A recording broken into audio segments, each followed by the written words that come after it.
Morning students, आज हम पढ़ने जा रहे हैं stocking of carp spawn in nursery pond. तो नर्सरी पॉन्ड में हम लोग कार्प स्पॉन को किस तरह से स्टॉकिंग करते हैं, उसकी स्टेप्स क्या है, ये हम आज पढ़ने जा रहे हैं।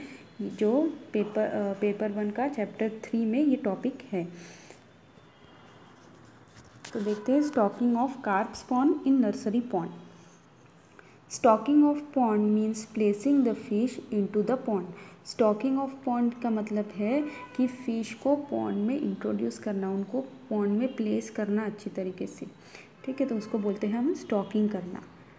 The stocking density is used here to refer to the total number of fish which can be put into a pond.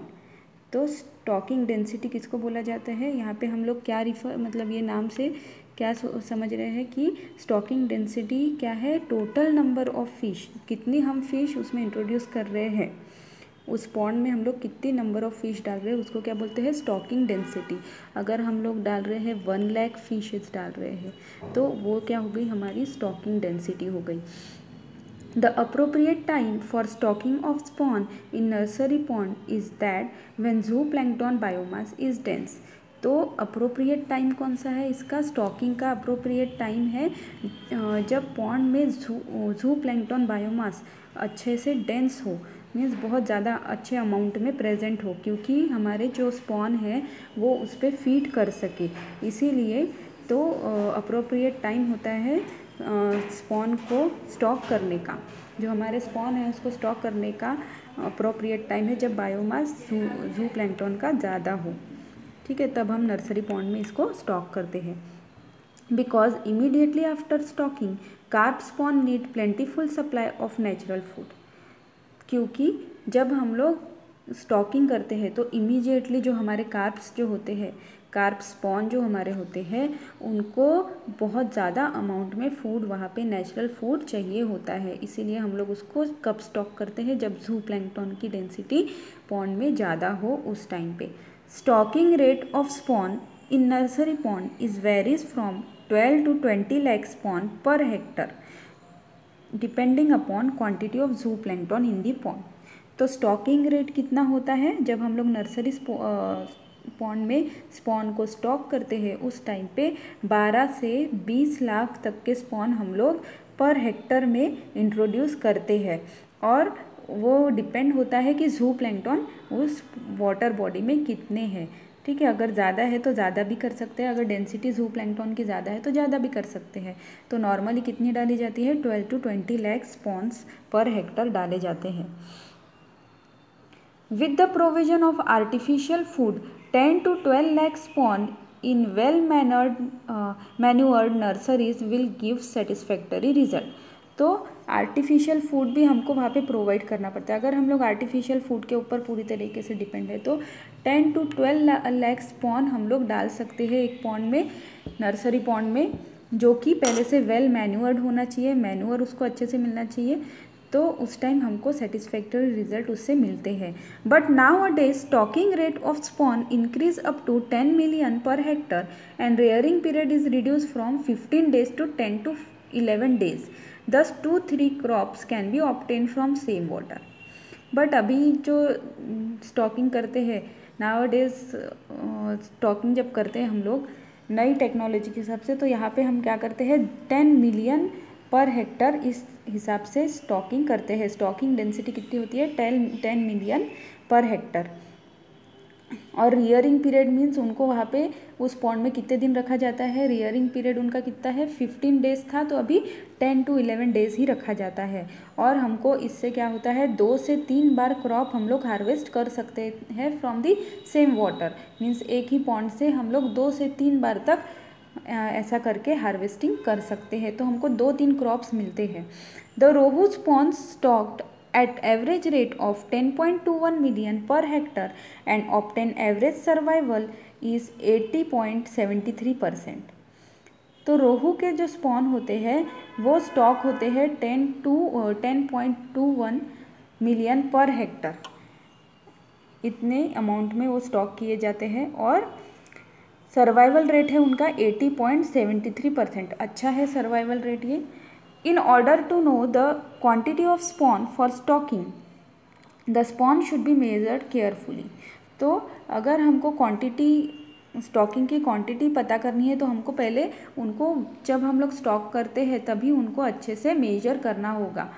Graduated metal cup with perforated bottom और tea strainer is used for measuring the spawn. तो यहाँ पे metal cups आते हैं जो कि perforated होते हैं बॉटम में, और टी स्टेनर्स भी आते हैं जिससे हम लोग मेजर कर सकते हैं स्पॉन्स को। Take 3 sample of tea strainer full of spawn and count it separately by hand to determine average number. तो हमको क्या करना है, अगर हमको अच्छे से एवरेज निकालना है कि कितने स्पॉन हम लोग स्टॉक कर रहे हैं, तो हमको क्या करना पड़ेगा, 3 सैंपल लेना पड़ेगा टी स्टेनर के। ठीक है, tea strainer full of spawn, जिसमें स्पॉन भरे होंगे फुल, और उनको फिर काउंट करना है by hand.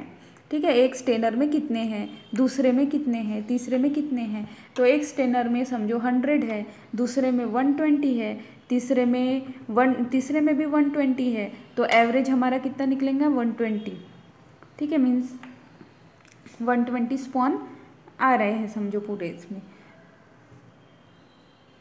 Then count number of tea strainer full of spawn. उसके बाद हमको क्या करना है, कितने स्टेनर हमने स्पॉन निकाले हैं, फुल ऑफ स्पॉन है तो कितने स्टेनर है ऐसे, वो हमको काउंट करना है।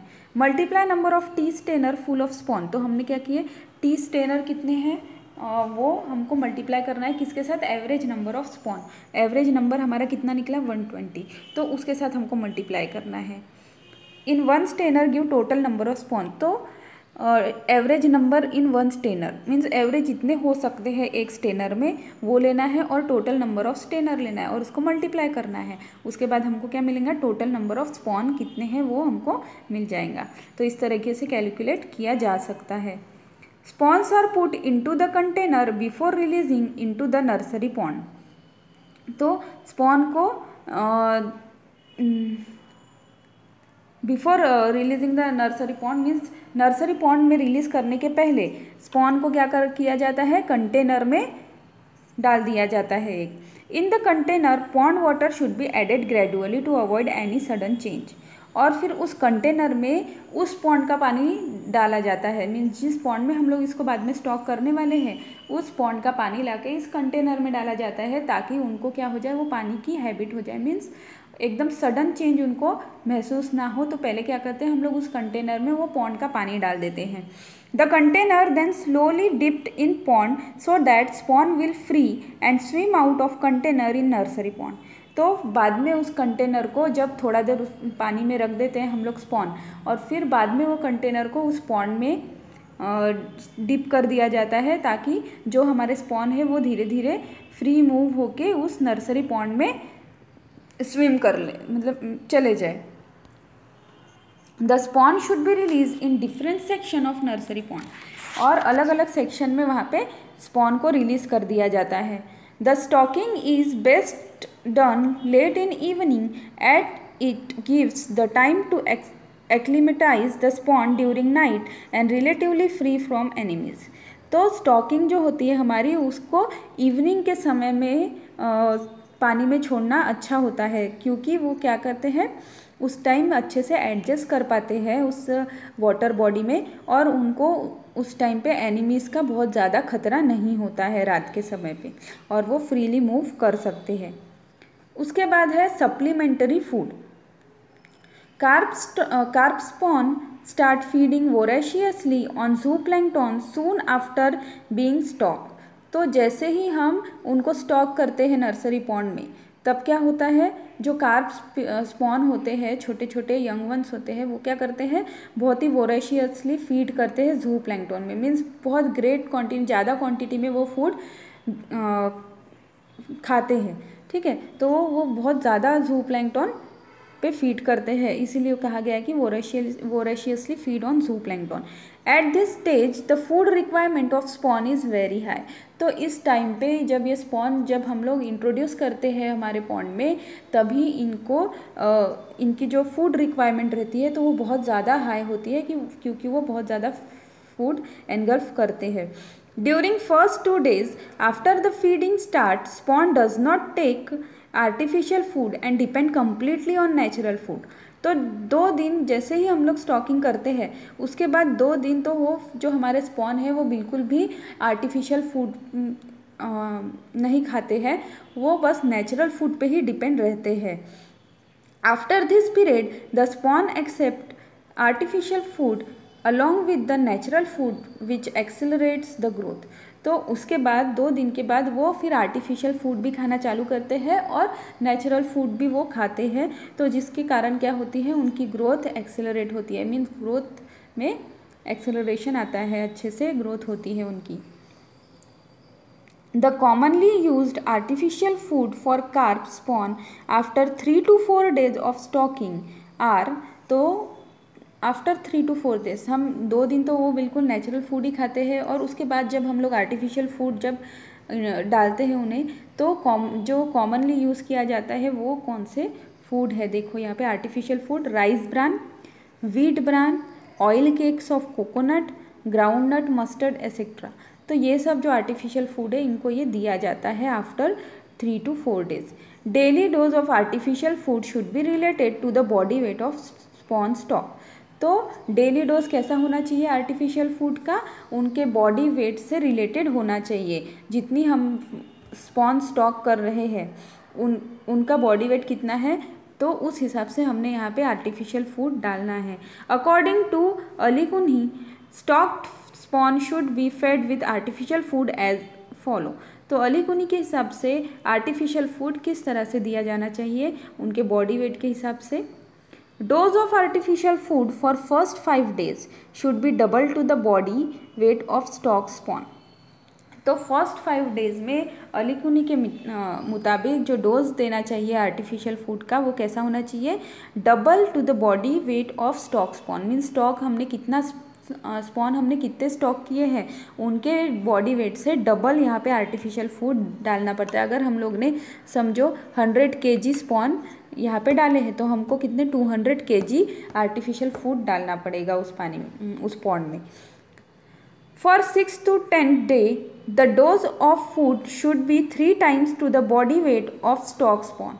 तो 6 से 6वें दिन से 10वें दिन तक क्या करना है, डोज किस तरह से होना चाहिए, 3 times to the body weight of stock spawn. Means अभी अगर 100 kg फिश है तो अभी 300 kg डालना पड़ेगा इंटू 3। तो यहाँ पे 6 to 10 days में कैसा होना चाहिए, 3 times of the body weight of stock spawn. For 11 to 15th day it should be provided 4 times to the body weight of stock spawn. तो अभी जब 11 to 15 days में डोज कैसा होना चाहिए, उनके बॉडी वेट से जो हमने स्टॉक किए हैं स्पॉन उनके बॉडी वेट से 4 times मल्टीप्लाई करके वो आर्टिफिशियल फूड डालना चाहिए। अकॉर्डिंग टू होरा एंड पिल्ले, अभी पहले अली कुन्ही ने अपना आर्टिफिशियल फूड के बारे में उसके डोजेज बताए, अभी होरा और पिल्ले का क्या कहना है अभी देखते हैं। According to Hora and Pillay, stock spawn should be fed with amount of artificial food equal to the body weight of stock spawn for first 5 stage। तो फर्स्ट 5 stage में मतलब फर्स्ट 5 दिन में क्या होना चाहिए, उनका जो बॉडी वेट है उसके अकॉर्डिंग जितना बॉडी वेट उतना आर्टिफिशियल फूड उसमें डालना चाहिए, मीन्स इक्वल अमाउंट में डालना चाहिए, ऐसा इनका कहना है।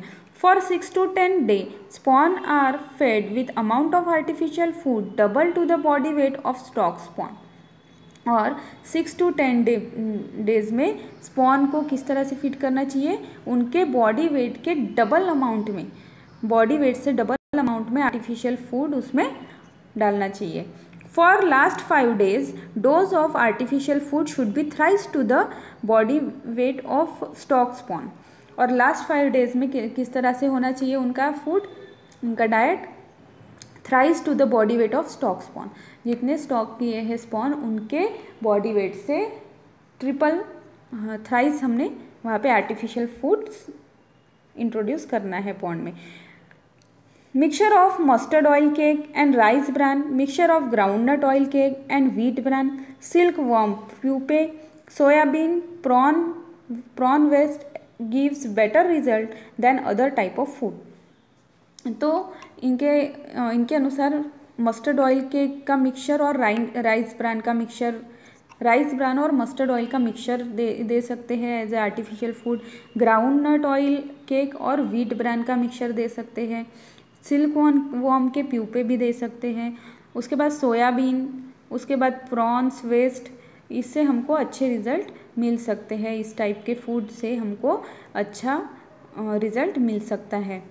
NPC mixture enhance survival and growth of spawn. अब NPC मिक्सचर आपको बताती हूँ क्या है। NPC मिक्सचर जो होता है वो भी सर्वाइवल और ग्रोथ अच्छा होने के लिए मदद करता है। NPC mixture is a food comprised dried fine powdered and sieved aquatic insect. NPC कैसे बना है कि मिक्सचर है ये किसका, ड्राइड पाउडर और पाउडर है ड्राई वाला और उसको अच्छी तरह से छाना गया है। और ये मिक्सचर किसका है, aquatic insect, small prawns and shrimps, cheap pulses in the ratio of 5:3:2।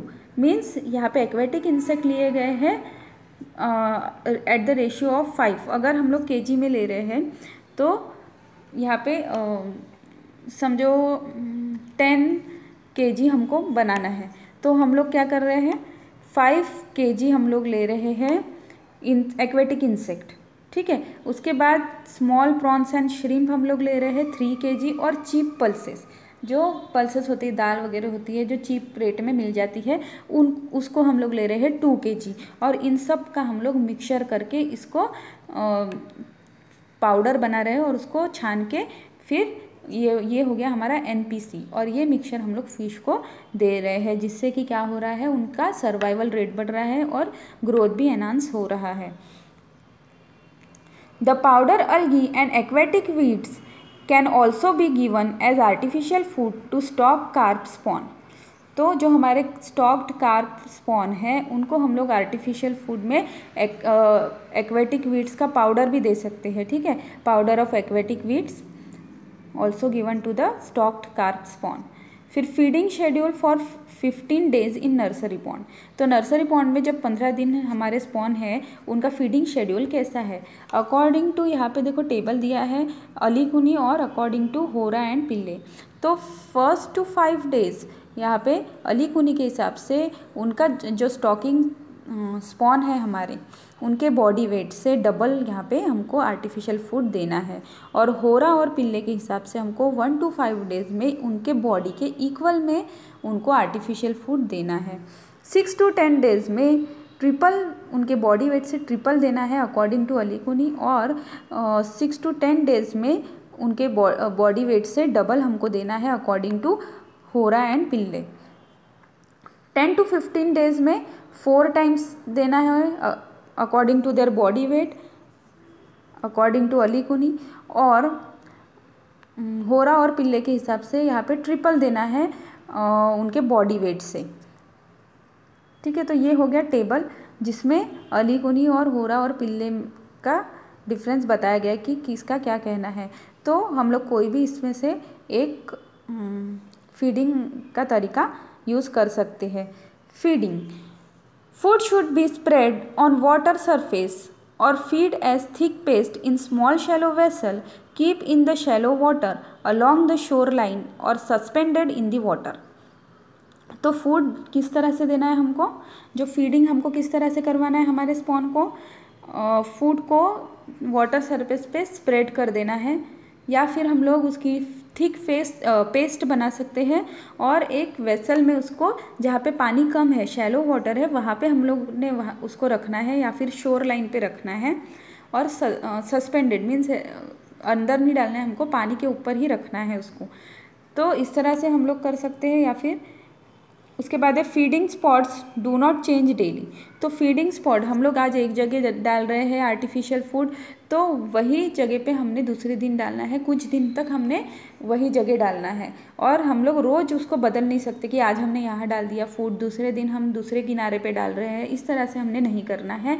हमने एक ही स्पॉट पे डालना है। तो do not change daily means हम कुछ समय के बाद चेंज कर सकते हैं फीडिंग स्पॉट, पर हम लोग डेली फीडिंग स्पॉट चेंज नहीं कर सकते। They should be inspected and change periodically. तो हमको क्या करना है, जो फीडिंग स्पॉट है उनको उसका इंस्पेक्शन करना है कि फ़िश अच्छे से उनको वो जगह पे आ रही है क्या, आ सकती है क्या, उनको वो फूड दिख रहा है क्या, आर्टिफिशियल फूड हमने जिस जगह पे डाला है, तो ये इंस्पेक्शन करना है। और हम पीरियोडिकली ये जगह जो आर्टिफिशियल फूड डालने की जो जगह होती है वो हम लोग चेंज कर सकते हैं पीरियोडिकली। मीन्स एक हफ़्ता हमने यहाँ डाल दिया तो दूसरे हफ्ता हम दूसरी जगह डाल के देखेंगे कि फ़िश अच्छे से फीड कौन से स्पॉट पे आके कर रही है। It is essential to avoid putrefaction of food.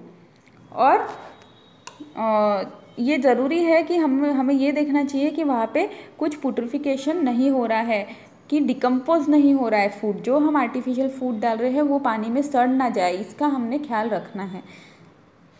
Feeding should be done in morning. और फीडिंग कब करवाना है हमने, आर्टिफिशियल फूड कब डालना है पानी में, सुबह के टाइम डालना है हमने। The oil cakes and grain food should be soaked for few hours before given to fish.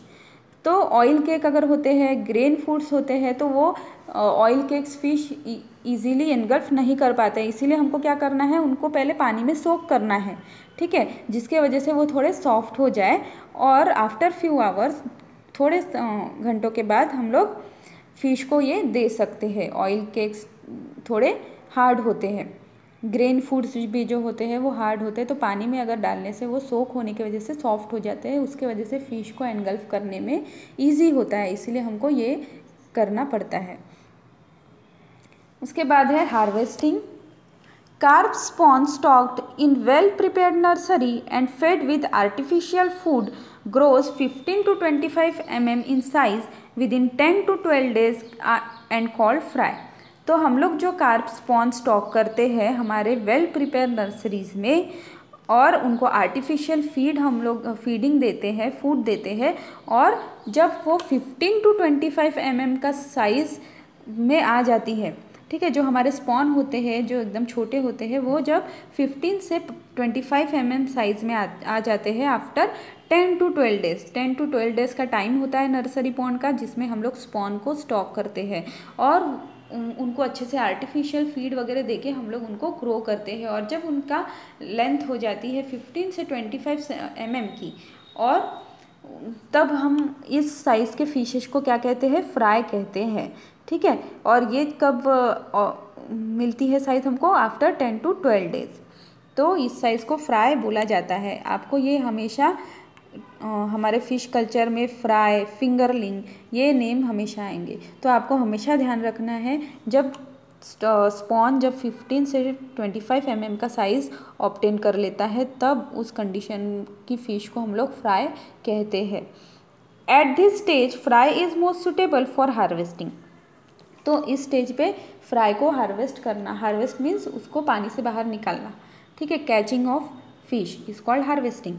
तो तब हम उस फ्राई को हार्वेस्ट कर सकते हैं।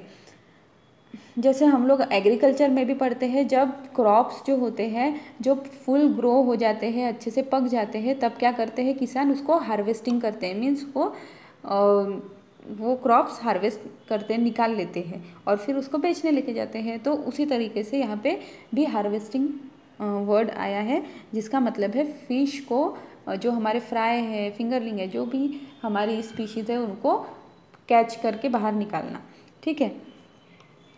As it is more appropriate size for packing and further transport to the fish pond for culture. तो fry का जो साइज़ है वो अप्रोप्रिएट साइज़ माना गया है फॉर पैकिंग, और अगर हमको आगे ट्रांसपोर्ट करना है कि उनको और आगे कल्चर करना है, तो उस हिसाब से ये एक अप्रोप्रिएट साइज़ होता है। एक क्या कर सकते हैं, इनको पैकिंग करके बेच भी सकते हैं, फ्राई साइज़ में लोग फ्राई भी खरीदते हैं छोटी मछलियाँ, और उसको आगे ट्रांसपोर्ट भी कर सकते हैं फर्दर डेवलपमेंट के लिए, और हम उसका बड़ा साइज़ ऑब्टेन करके बाद में मार्केट में इंट्रोड्यूस करवा सकते हैं। A drag net prepared of fine mesh use for netting usually called fry net. तो फ्राई हार्वेस्ट करने के लिए जो नेट आती है उसको ड्रैग नेट कहा जाता है, ठीक है। वो फाइन मेश होती है, मीन्स बारीक जाली होती है जिसमें, और उसको कहते हैं हम लोग फ्राई नेट। फ्राई को हार्वेस्ट करने के लिए अलग टाइप की नेट होती है, फ्राई नेट, ठीक है, according to their size. The fry net carefully operated from one side of the nursery pond by dragging it slowly on the bottom towards to other side of nursery by 2 person.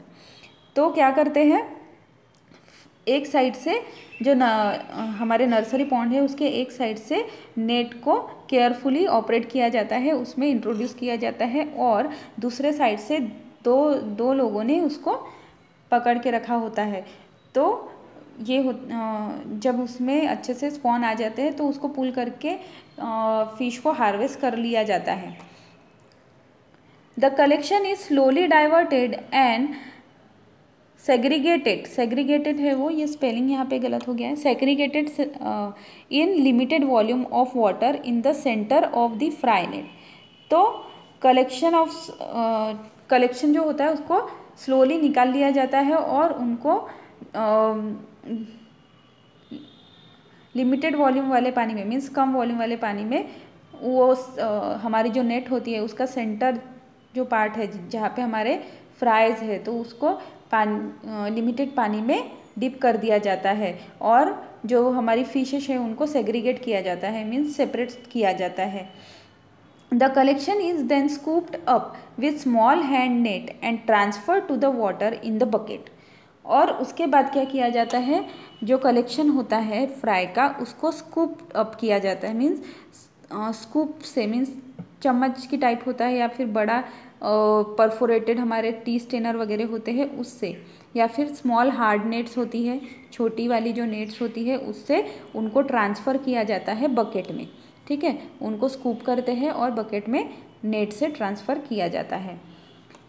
The contents of the bucket then released in the conditioning hapa which is already fixed in water nearby fish pond। तो ये जो content हमारे पास होता है वो bucket से release करके conditioning हापा में डाल दिया जाता है, जो कि ऑलरेडी फिक्स किया जाता है नियर बाय फिश पॉन्ड के पास। ठीक है, किसी फिश पॉन्ड के पास हापा, हमने हापा पहले ही पढ़े हैं इस चैप्टर में हापा के बारे में। ठीक है, वो क्लोथ से बना हुआ होता है, इनर हापा और आउटर हापा होता है। तो इस तरीके से जो कंडीशनिंग हापाज होते हैं उसमें जो ये फ्राई होते हैं उनको फिर से डाल के उनका फिर से कल्चर किया जाता है, मतलब आगे की प्रोसेस की जाती है हापाज में। तो यहाँ पे कंडीशनिंग हापा में डाल के फिर से उनको प्रोसेस किया जाता है। तो यहाँ तक जो था ये था नर्सरी पॉन्ड के बारे में, क्योंकि हम लोग ने यहाँ तक से, अभी हापा में और आगे डेवलपमेंट होंगी उनकी, फिर वो फिंगरलिंग के साइज़ में जाएंगी, फिर अडल्ट फिश कहलाएंगी, तो ये सब प्रोसेस चलती रहती है। तो नर्सरी पॉन्ड का यहाँ तक के ही था कि नर्सरी पॉन्ड में किस तरह से स्टॉकिंग की जाती है, उनको फूड किस तरह से दिया जाता है, उसके बाद उनको हार्वेस्ट किस तरह से किया जाता है, तो ये सब नर्सरी पॉन्ड का था। तो ये जो टाइम पीरियड है जो स्पॉन पीरियड से लेके मीन्स 15 दिन का होता है, उसके बाद उसको रेयरिंग पॉन्ड या फिर हापा में ट्रांसफ़र कर देते हैं। तो ये हो गया हमारा आज का टॉपिक। नेक्स्ट टॉपिक अभी हमारा है कंडीशनिंग एंड ट्रांसपोर्टेशन। उसके बाद है कंडीशनिंग एंड ट्रांसपोर्टेशन, और फिर ये हमारा जो चैप्टर है ये भी ख़त्म हो जाएगा इसके नेक्स्ट वाले स्लाइड में। ठीक है स्टूडेंट्स, थैंक यू।